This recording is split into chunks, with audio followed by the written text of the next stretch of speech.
Kevin Durant got fined $25K for cursing at a fan. Essentially, KD went at a heckler and straight up told him, sit the F down and just watch the game.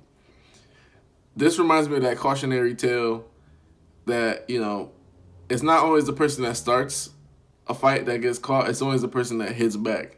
So in KD's case, he was hitting back, going back at a heckler, which has been KD's demeanor since he's joined Golden State Warriors. He's had burner accounts. He's going back and forth with fans on Twitter, Facebook, any social media platform, you name it. He's gonna go back at you, and there's no exclusion for the fans. Well, that lands him a $25,000 fine, and you know I have mixed feelings about this because you have fans that are out there calling people the N word, mother effer, F you just a black is, you have no education, you're a monkey. Even like Charles Barkley has alluded to this where fans have called him the most racist things, called him out for a lot of things.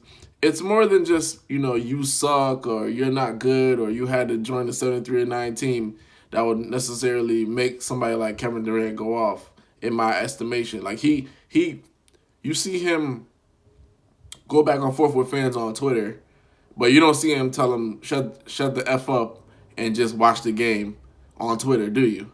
So whatever the fan said, and it's confirmed that the fan was cursing, it really got to him. And it's not right what he did because two wrongs don't make a right. But at the same time, the NBA has to begin to have fans have some culpability. Last year, I think they did it where there was a fan that was saying some things or doing some things to Klay Thompson. He actually got ejected, whatever the case is. But, the NBA, they're always going to acquiesce to their fans, as they should, because that's where they get their money from. But the same way that they want players to keep it clean, they should incentivize or make it where fans have to keep it clean as well. When you're heckling, you're talking trash, you keep it strictly about the game, not all these crazy things, cursing at somebody, going, talking about their baby mamas, talking about things that you shouldn't be talking about. So, because, these players are held to a high standard because they get paid the big bucks. But at the same time, look at where that heckling was come from, or look where that cursing fan was coming from. He's sitting floor seats, stanchion. He's educated as well. He or she is held in a high standard as well. The way they got their seats, those seats aren't cheap. 7,000, 12,000, 20,000, depending on the game, depending on the time of year. Those tickets aren't cheap. Hey, those tickets might have been given to them by a corporate, policy or, corporate rewards program, or they might know the owner. So in that regard, that we're holding KD at a high standard. That person needs to be held at a higher standard as well, because now you're closer to the game. You have more access than, say, a fan in the nosebleeds or a fan at home watching from their television screen. So that being said, you are held in a high esteem as well. So some of the things that you're saying, you shouldn't be saying them as well. So the NBA it's a slippery slope. They're never going to address this. But it's just a good conversation to have, because it's just like with you and your sibling. They hit you, your parents don't see it. You hit them back, then they see it and they're like, oh, okay, all right, I see what I'm sorry, you hit them back, and then your parents are like, no, you shouldn't have hit them back. I didn't see them hit you, whatever the case is, because it's your word against theirs. Now I have a funny story.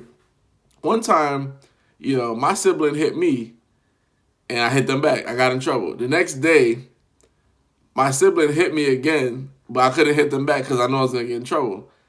So my sibling and I were talking in our room, and they said, "Hey, I'm gonna hit you again today, and guess what? You can't do nothing about it because she's gonna take my side because you're older, you're bigger, whatever." My mom happened to be eavesdropping in the door. And she heard it. She said, oh, okay, so that's what's been going on. So it's going to take for somebody like the NBA to start eavesdropping on some of these fans so we could get a bit clearer picture of what really goes on. Because everybody has a camera on KD. We need to have some cameras on some of these people, especially because they're part of the elite. They're part of the elite, ladies and gentlemen. There's no doubt about it. Those guys guys and gals sitting in the front row, they're part of the elite, or they know somebody part of the elite, so they need to conduct themselves a whole heck of a lot better, especially if you're that close to the game. You're influencing the game in the sense that you're taking the fun out of the game because you're taking it from something that's strictly about team sports and you're turning it into personal negative barrages. Another thing about KD, he came out and said, hey, Draymond Green is not going to have any impact on my free agency. Now that is something to be said because it could mean A, KD has already made his decision about free agency. It could mean B, Draymond Green got me to come over here, but he showed me his true colors. He'll never be able to get me to get back. Or it could mean C, that KD and Draymond's relationship is a whole heck of a lot stronger than what the media is trying to make it seem. What goes into a decision of staying or leaving with the Golden State Warriors? I think for KD, and people will say it's happiness, I think it's really money and recognition.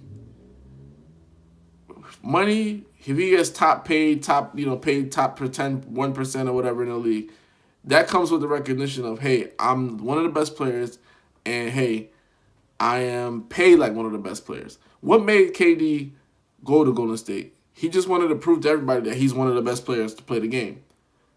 He couldn't do it in OKC because they weren't winning. So now, hey, I have another shot opportunity. My player option is coming up, and this is a decision for me to show you once again, I need to respect on one of the best players, and I get paid as one of the best players.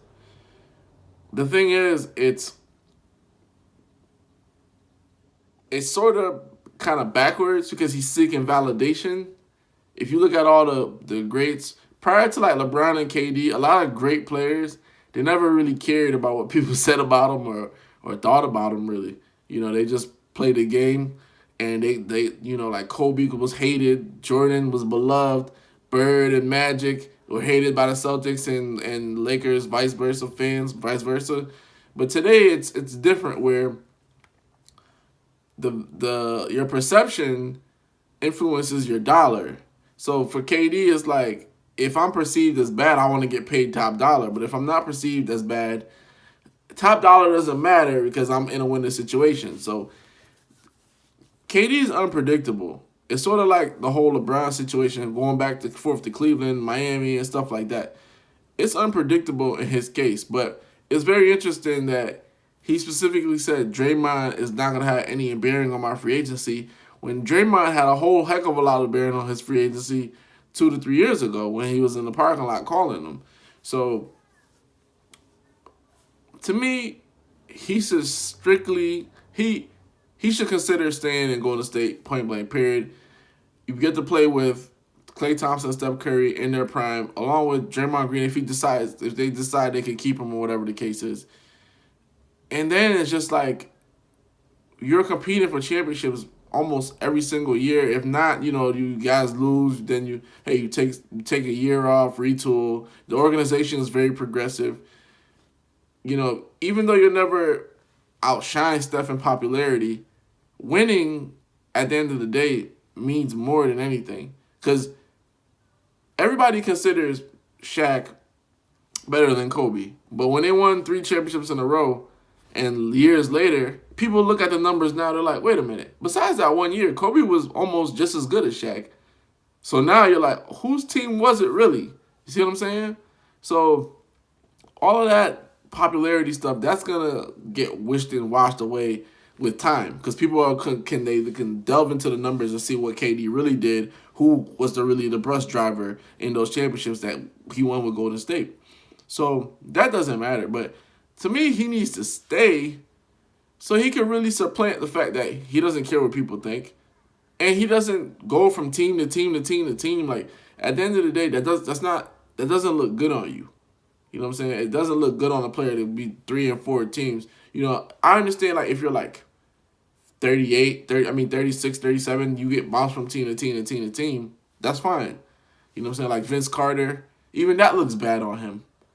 You know what I'm saying? But if you're like in your prime, you don't want to keep bouncing around. And then another thing you have to factor in about making this decision, because first it was if you can't beat them, you join them.